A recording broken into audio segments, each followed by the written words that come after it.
A couple of times now, we have seen users' website getting hacked because their .env file was public.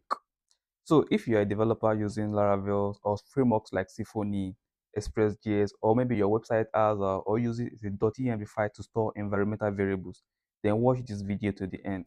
The .env file is responsible for storing vital information on your website like database credentials, API tokens, or maybe even your email configuration like SMTP configuration. A server misconfiguration or careless GitHub push can leak your entire .env file, thereby giving hackers access to your database credentials or your API keys, and that can be used to hijack your information. So how do you protect this .env file? First thing you need to ensure is that you do not push your .env file to GitHub.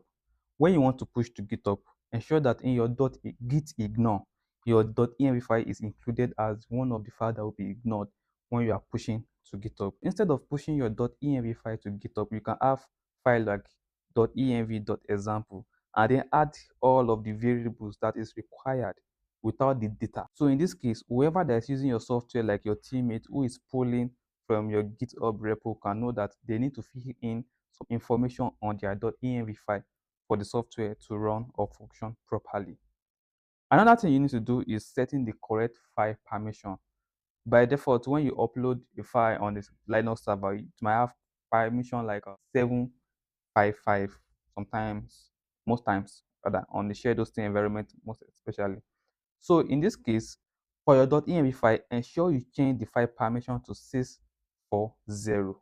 Don't use 644. You can even use 600, which is going to give only the user permission to read and write the file. So when you have permissions like 755 on your .env file, it's going to allow the public to access your .env just by accessing your domain /.env. So instead of using 755 as your file permission for your .env file, ensure you are using just 640 or 600. This is going to prevent the public from accessing your informations or your .env file codes in the public. Now, there's also one thing you can do to prevent access to your .env file from the public. That is adding this configuration or server configuration rule to your .htaccess. If you're using a shared hosting, you can add it to your .htaccess file for Apache server or Lightspeed server. If your server is nginx, then you can use this configuration instead on your domain configuration settings. This is going to prevent every access to .env file on your domain. Now that your .env file is protected, you should please like and share this video for anyone who might also need to see this. Thank you.